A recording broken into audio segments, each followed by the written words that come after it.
Muitos acreditam que a pobreza é apenas falta de dinheiro, mas na verdade é o resultado de hábitos mentais que sabotam o seu sucesso por dentro.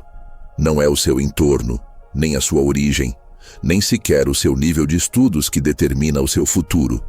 É a sua forma de pensar, de agir e de decidir a cada dia. Eu, Brian Tracy, te digo que a verdadeira riqueza começa na sua mente, quando você decide assumir o controle total da sua vida. Cada hábito que você mantém, seja útil ou destrutivo, molda o seu destino financeiro.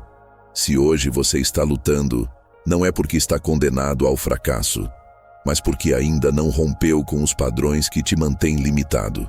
Mas ainda há tempo. A disciplina, o aprendizado constante e a ação focada podem quebrar qualquer ciclo de escassez. Porque o sucesso não é um acidente. É uma consequência inevitável dos hábitos corretos repetidos com persistência. Há momentos em que fecho os olhos e sinto um peso que não vem das contas, nem do que está na minha carteira. É como se algo mais profundo, invisível, estivesse determinando o tamanho do meu mundo. Percebo que, antes mesmo de faltar algo lá fora, já existe uma falta aqui dentro. É uma ausência de confiança, de fé, de visão. É como um eco constante me dizendo que não posso, que não dá, que não é para mim. Sinto que essa voz se disfarça de prudência, mas na verdade é medo. Ela se infiltra nas minhas decisões, nas minhas escolhas e até nas coisas que deixo de tentar. É como se cada vez que cedia a ela, uma porta se fechasse silenciosamente. E quando dou por mim, estou num quarto pequeno, olhando para paredes que eu mesmo levantei, tijolo por tijolo. Lembro das vezes em que tinha oportunidades diante de mim, mas minha mente já estava programada para recuar. Pensava nos riscos, nos possíveis fracassos e nunca nas possibilidades de dar certo. A pobreza, percebo agora, não começou quando perdi algo, mas quando desisti de acreditar antes mesmo de tentar. É curioso como, ao longo da vida, vamos colecionando pequenas derrotas autoimpostas. Não são os outros que me dizem não, sou eu que digo a mim mesmo. E cada vez que faço isso, alimento essa escassez invisível.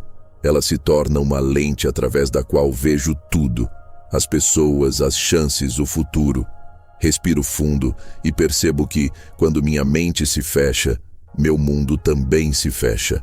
É como se a energia que move a vida não encontrasse um canal por onde fluir. Fico parado, esperando que algo mude lá fora, quando, na verdade, tudo começa aqui dentro. E essa é a parte mais difícil de admitir. Por muito tempo, culpei as circunstâncias. Culpava o mercado, a economia, até as pessoas ao meu redor. Mas, no fundo, era mais fácil apontar o dedo do que olhar para dentro e perceber que eu era o guardião da minha própria prisão. Hoje, enquanto observo meus pensamentos, percebo que cada um deles é como uma semente. E se planto sementes de escassez, não posso esperar colher abundância. Isso muda a forma como enxergo tudo. Muda até o silêncio das minhas manhãs, porque começo a perceber a qualidade daquilo que penso logo ao acordar. Não é uma mudança que acontece num estalar de dedos. É como limpar um vidro embaçado. Primeiro, vejo sombras, depois contornos, até que finalmente começo a enxergar com clareza. E essa clareza é a primeira fresta por onde a luz entra. E me pergunto, se a pobreza nasce na mente, o que acontece quando essa mesma mente decide parar de alimentar a escassez? É nesse ponto que algo começa a se abrir, ainda tímido, mas real, e sinto que essa resposta pode mudar tudo. Às vezes, percebo que não preciso de correntes ou grades para ficar preso. Basta um pensamento de escassez para erguer um muro que me separa do que quero viver. É tão sutil que quase não percebo quando começa. Um simples não vai dar, ou não tenho como, e já estou fechado num espaço pequeno demais para o tamanho da minha alma. Esses muros são invisíveis, mas o impacto deles é físico. Sinto no corpo a tensão, o peso nos ombros, o aperto no peito. É como se o próprio ar ficasse mais denso, mais difícil de respirar. E tudo isso porque, lá no fundo, permiti que uma ideia limitante ganhasse espaço e se tornasse lei dentro de mim. Lembro de situações em que a oportunidade estava ali, tão próxima que eu podia tocar. Mas ao invés de dar um passo, recuei. Não por falta de capacidade, mas porque minha mente já tinha decidido que eu não merecia. E quando acredito nisso, todo o resto se adapta para confirmar essa crença. O mais curioso é que, mesmo sem perceber, começo a moldar minha vida em torno desses muros. Evito lugares, pessoas e conversas que possam desafiar essa limitação. Fico na zona conhecida, mesmo que ela seja desconfortável, porque ao menos sei como lidar com ela. Mas no fundo, sei que essa segurança é só mais um nome para medo. Respiro fundo e percebo que esses muros não são sólidos como parecem. São feitos de pensamentos que eu mesmo repito, dia após dia, até acreditá-los como verdades absolutas. E se eles foram criados por mim, também posso desfazê-los. Posso deixar que cada tijolo caia, um por um, até que o horizonte volte a aparecer. Essa consciência não é leve. Ela dói, porque mostra que a minha vida não está limitada pelo mundo, mas pela lente com que o vejo. É um choque perceber que o poder que dei aos meus medos poderia ter sido dado aos meus sonhos. E isso muda tudo. Quando começo a questionar esses pensamentos, algo interessante acontece. Os muros perdem força.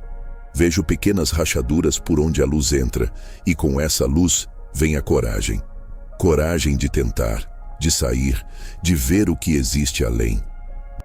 E mesmo que eu ainda sinta medo, é diferente. Porque agora sei que ele não é a parede, é só uma sombra. Talvez o mais libertador seja entender que cada passo dado para além de um pensamento limitante é como abrir uma janela. Uma janela que me lembra que sempre houve um céu lá fora, esperando que eu olhasse para ele. É estranho perceber como a rotina pode ser uma prisão disfarçada de segurança. Acordo, faço as mesmas coisas, penso os mesmos pensamentos, sinto as mesmas emoções. É como se minha vida estivesse no piloto automático, repetindo um roteiro que nem fui eu quem escreveu. E, o pior, por tanto tempo, achei que isso era normal. O problema do automático é que ele não questiona. Ele repete. Repete hábitos, repete respostas, repete até as mesmas histórias que conto sobre mim. É confortável, porque não exige esforço, mas também é sufocante, porque não deixa espaço para o novo. E o novo é a única coisa que pode mudar meu destino. Lembro de dias em que, sem perceber, vivi de forma tão mecânica que não lembro de ter realmente sentido nada. É como se estivesse presente fisicamente, mas ausente por dentro. Olho para trás e vejo que foram justamente nesses períodos que mais me afastei dos meus sonhos. Porque, quando não escolho, o mundo escolhe por mim. No automático, é fácil acreditar que não tenho controle, que a vida é assim mesmo, que as coisas acontecem e eu apenas reajo. Mas por trás dessa crença, existe uma verdade que dói admitir. Fui eu quem entregou o volante. E enquanto não assumir isso, vou continuar seguindo por estradas que não quero percorrer. Respiro fundo e percebo que viver conscientemente não é sobre fazer grandes mudanças de uma vez. É sobre acordar de verdade a cada dia. É sobre escolher como pensar, como sentir e até como reagir quando algo não sai como espero. É um ato de presença, e a presença é a chave que abre a porta do futuro. No fundo, sei que a vida não está esperando por grandes milagres. Ela está esperando por pequenas decisões conscientes, repetidas todos os dias, até que se tornem o novo padrão. Decisões que me tiram do piloto automático e me colocam de volta no controle do meu destino. E quando começo a viver assim, percebo algo poderoso. Cada momento é uma oportunidade de reescrever a história. Não importa quantas páginas já foram escritas sem minha atenção, porque posso pegar a caneta agora e mudar o enredo. O automático perde força quando escolho estar desperto. Talvez o maior ato de coragem seja esse: levantar os olhos do chão, perceber onde estou e dizer a mim mesmo que não vou continuar repetindo caminhos que não me levam a lugar nenhum. Porque quando faço isso, a vida começa a me responder de formas que eu jamais imaginaria. Percebo que, cada vez que reclamo, é como se estivesse colocando água e luz sobre algo que não quero que cresça. É estranho, porque a intenção é desabafar, aliviar, mas no fundo estou reforçando exatamente aquilo que quero afastar da minha vida. É como se minha atenção fosse um fertilizante poderoso e eu a estivesse oferecendo aquilo que mais me causa dor. Lembro de dias em que passei horas repetindo a mesma queixa, como se recontar o problema fosse a única forma de lidar com ele.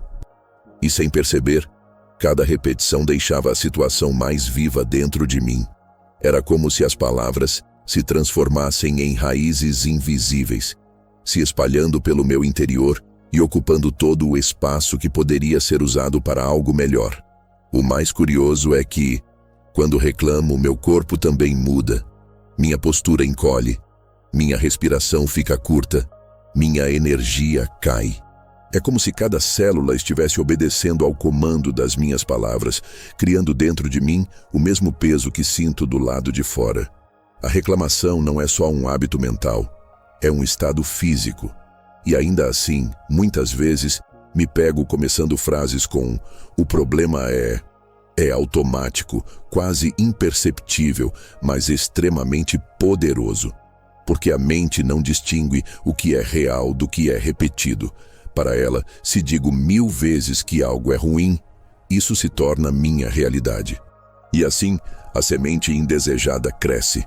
Quando penso nisso, percebo que a atenção é como uma moeda que gasto a cada segundo. E, se invisto essa moeda naquilo que me falta, fico pobre de possibilidades. Mas, se começo a investir naquilo que quero cultivar, algo diferente começa a brotar. É simples, mas não é fácil, porque requer vigilância sobre a própria mente. Respiro fundo e lembro que posso escolher para onde direcionar minha energia. Não é negar o que acontece, mas decidir não alimentar o que não quero. É como arrancar uma erva daninha antes que ela se espalhe pelo jardim. E quanto mais faço isso, mais espaço libero para o que realmente desejo ver crescer. Talvez seja por isso que hoje penso 1000 vezes antes de repetir uma queixa, porque sei que cada palavra é como uma gota d'água, e a pergunta é: o que estou regando? Essa simples consciência muda o rumo de um dia inteiro, e às vezes até o rumo de uma vida inteira. O medo tem um jeito silencioso de se infiltrar nas minhas decisões. Ele não chega gritando, chega sussurrando razões lógicas para eu ficar onde estou. Sussurra que é melhor esperar, que não é o momento certo, que preciso de mais segurança antes de dar o próximo passo. E quando percebo, esses sussurros já se transformaram em correntes invisíveis que me impedem de avançar. Lembro das vezes em que uma ideia nova me empolgou, mas bastou imaginar tudo o que poderia dar errado para sentir minhas pernas travarem. E não é que os riscos não existam, é que o medo os amplia, distorce, coloca uma lente de aumento sobre eles e me faz acreditar que são intransponíveis. No final, fico preso antes mesmo de tentar. O mais cruel é que o medo não só me impede de crescer, como também me faz aceitar menos do que mereço. Ele me convence de que o conforto do conhecido é mais seguro que o risco do desconhecido. E assim, minha vida vai se moldando ao tamanho do meu medo, não ao tamanho dos meus sonhos. Respiro fundo e percebo que arriscar não significa agir sem cautela, mas sim não deixar que o medo seja a voz mais alta dentro de mim. É sobre ouvir meus desejos com mais atenção que minhas inseguranças.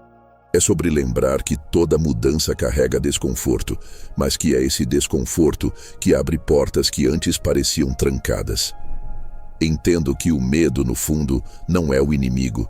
Ele é apenas um alerta do meu corpo dizendo que estou entrando em território desconhecido. Mas, se sempre recuar diante dele, vou passar a vida inteira andando em círculos, dentro de um espaço que já conheço de cor. e não foi para isso que nasci.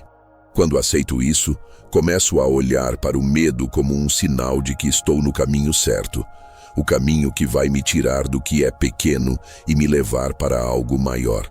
Não maior no sentido de status ou números, mas maior no sentido de vida plena, de expressão verdadeira, de ser quem realmente sou. Talvez o maior risco de todos seja viver com a falsa segurança de nunca arriscar nada. Porque no fim, não é o erro que mais pesa, mas sim a pergunta silenciosa: e se eu tivesse tentado? Essa pergunta, sei, é muito mais pesada que qualquer fracasso. Percebo que, cada vez que olho demais para o caminho dos outros, começo a perder a força para seguir o meu. É como se minha energia, que deveria estar alimentando meus passos, fosse desviada para alimentar uma história que não é minha. Comparar não só me distrai, mas também me enfraquece por dentro. Quando vejo alguém avançando mais rápido, é fácil esquecer que não conheço os bastidores. Não vejo as lutas invisíveis, as noites em claro, as quedas silenciosas. Vejo apenas o palco, nunca os ensaios. E mesmo assim, me julgo como se estivéssemos no mesmo ponto, na mesma corrida, com as mesmas condições. Essa comparação cria um peso estranho no meu peito. Começo a sentir que estou atrasado, que nunca vou alcançar, que talvez não tenha nascido para conquistar o que desejo. É como se cada comparação fosse um ladrão silencioso, levando não só minha paz, mas também minha confiança. Respiro fundo e percebo que cada jornada tem um ritmo próprio. O tempo do outro não é o meu tempo. As sementes que ele planta não são as minhas sementes. E se eu tentar forçar o mesmo ciclo, corro o risco de colher antes da hora. Ou pior, de abandonar a colheita por acreditar que ela não virá. Quando concentro minha atenção no meu próprio caminho, algo muda. Começo a ver pequenos avanços que antes ignorava. Passos que talvez pareçam pequenos aos olhos de fora, mas que para mim significam o mundo. E é nesse reconhecimento que minha energia volta. Entendo agora que minha única referência real sou eu mesmo de ontem. Comparar meu hoje com o meu ontem é o que me mostra a evolução verdadeira. Tudo mais é ruído que me afasta daquilo que realmente importa. Viver de forma autêntica. Talvez a maior liberdade seja essa. Caminhar sem medir minha velocidade pela de ninguém. Porque quando faço isso, deixo de correr uma corrida que nunca foi minha e começo a viver o percurso que sempre me pertenceu. Há dias em que digo a mim mesmo: depois eu faço, depois eu tento, ainda não é a hora. E essas frases tão comuns carregam um veneno lento. Elas parecem inofensivas, mas cada vez que as repito, afasto meus sonhos para um futuro indefinido, até que se percam de vista. É como deixar um barco no porto esperando o vento perfeito, e enquanto isso, o casco vai apodrecendo. O problema é que o depois raramente chega. A vida se enche de urgências que não importam, e quando vejo, mais um ano passou sem que eu tenha dado um passo real. O silêncio desse adiamento é traiçoeiro, porque não dói de imediato. Ele apenas vai anestesiando minha vontade, até que desistir pareça natural. Lembro de quantas ideias já tive e deixei escapar, esperando por um momento ideal que nunca existiu. A verdade é que, ao esperar estar pronto, estava apenas buscando uma desculpa para não enfrentar o medo de falhar. E assim, fui me acostumando com a ausência daquilo que um dia me fez vibrar. Respiro fundo e percebo que meus sonhos não se realizam no futuro. Eles se constroem no presente. É no passo imperfeito de hoje que se abre o caminho para o amanhã. Adiar é como fechar a porta para a vida e acreditar que ela continuará aberta quando eu resolver voltar. Entendo que sempre haverá razões para esperar, sempre haverá algo a aprender, a organizar, a resolver antes. Mas, se fico preso nessa lista infinita, o tempo passa e me rouba as chances que estavam ao meu alcance agora. O relógio não para, e o que não faço hoje dificilmente se torna mais fácil amanhã. Talvez seja por isso que sinto tanto peso ao pensar nas coisas que não comecei. Porque sei que o preço do adiamento não é apenas o tempo perdido, mas a parte de mim que vai ficando pelo caminho. Sonhos não realizados se transformam em fantasmas que me assombram com o que poderia ter sido. E quando percebo isso, entendo que começar agora, mesmo pequeno, mesmo imperfeito, é um ato de coragem. Porque cada passo dado hoje é uma semente plantada no terreno da minha vida. E se eu não plantar, não haverá colheita. Apenas um campo vazio onde meus sonhos poderiam estar. Chego a um ponto em que percebo que continuar repetindo os mesmos padrões é como caminhar em círculos dentro de uma sala escura. Posso conhecer cada detalhe dessa sala, mas nada muda. E se quero ver o sol, preciso ter coragem de abrir a porta, mesmo sem saber exatamente o que há lá fora. Essa decisão não é fácil, mas é necessária. Entendo que quebrar hábitos não é apenas parar de fazer algo.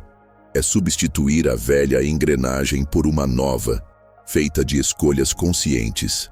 Significa vigiar meus pensamentos, cuidar das palavras que digo e me aproximar de pessoas, ideias e ambientes que alimentam a minha expansão, não a minha contração. Respiro fundo e sinto que a abundância não é algo que preciso conquistar lá fora, mas algo que preciso permitir aqui dentro.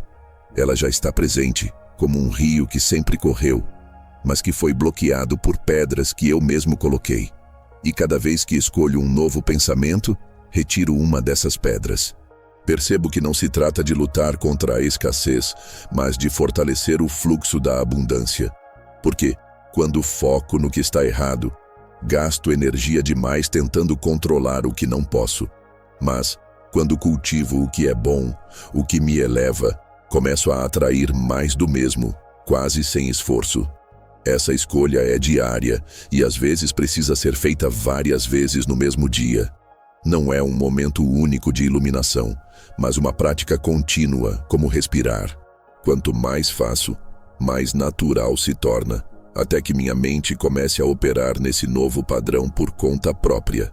Sinto que cada passo nessa direção é uma declaração silenciosa para o universo. Estou pronto para mais. E essa prontidão não é sobre ter tudo planejado, mas sobre estar aberto para receber e criar junto com a vida. É sobre confiar no processo e em mim mesmo. Talvez a maior mudança esteja justamente na forma como me vejo. Porque, quando começo a me reconhecer como alguém que merece abundância, começo a agir como tal. E minhas ações agora estão alinhadas com aquilo que quero viver. É aí que o ciclo se transforma. E ao perceber isso, sei que esses hábitos antigos não têm mais o mesmo poder sobre mim. Eles podem até bater a porta, mas agora tenho a escolha de não deixá-los entrar. E essa escolha, repetida todos os dias, é o que mantém a abundância fluindo livremente na minha vida. Olho para tudo o que falei e percebo que, no fundo, cada hábito que me prende ou me liberta começa dentro de mim. Não são as circunstâncias, nem as pessoas, nem a sorte que determinam o que vivo. É a forma como escolho pensar, sentir e agir todos os dias. Isso significa que tenho mais poder do que imaginei, mas também mais responsabilidade.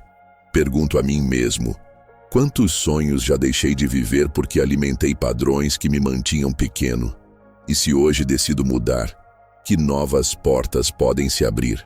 É impossível não refletir sobre o preço de continuar repetindo velhas atitudes e sobre a diferença que posso criar escolhendo novos caminhos agora. Sinto que este é o momento de parar de apenas entender e começar a aplicar. Não é sobre esperar inspiração, mas sobre agir mesmo quando parece difícil. É assim que a transformação acontece, passo a passo, hábito por hábito, até que a mudança se torne parte natural de quem eu sou. Se essa mensagem falou com você, permita-se continuar esse processo todos os dias. Volte a este vídeo sempre que precisar se lembrar do que é possível. Inscreva-se no canal, ative as notificações e esteja aqui comigo diariamente para que juntos possamos fortalecer essa nova forma de pensar e viver. Porque no fim, não é só sobre evitar a pobreza, é sobre construir de dentro para fora uma vida de verdadeira abundância.